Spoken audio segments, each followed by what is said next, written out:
All right, this is take number 2.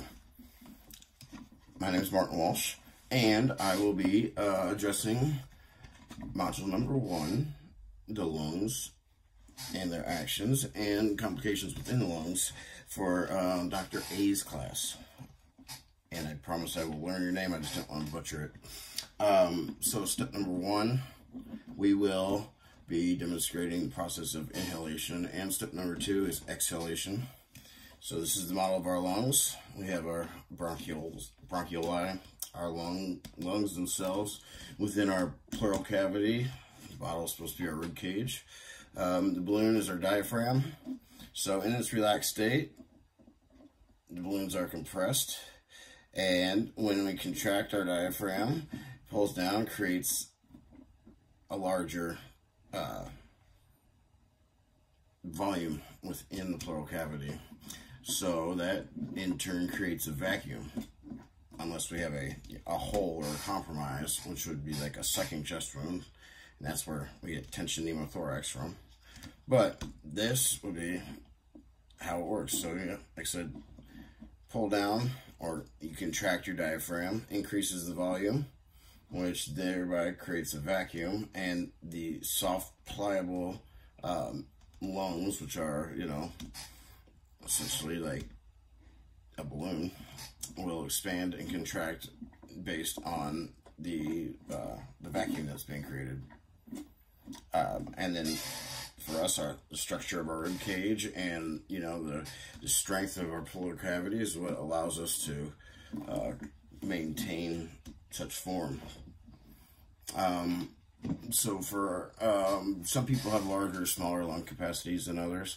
This is due to everything: genetics, your exercise. So people who exercise regularly, it's like anything else. The first time you see a balloon in a package, it's tight. It doesn't want to blow up much. But if you repeatedly blow it up over and over, they start looking more like this. You can see it's been stretched out a lot. So they are now able to more easily hold a larger volume of air. Other factors can include, things like what organs are present within your body. So for females, you have the uterus, which moves your bladder up. Also, it dictates the bladder size. That's why there's a difference there. But then everything else shifts up. With incredibly obese individuals, their stomach volume triples compared to a standard individual. Thereby, if it's going to take up space somewhere, then it has to reduce the space of other places. And then age, just like skin. When we start looking at geriatric patients, the tenting in their skin, their elasticity reduces, the hydration in their body reduces, but it's just part of aging. Their lungs can no longer expand to the volume they once did, basically because they don't have that elastic effect as much anymore. I think we start getting like tissue and what's the word? I just had a brain fart. I'm sorry, but basically scar tissue within it, and it doesn't allow it to expand and contract as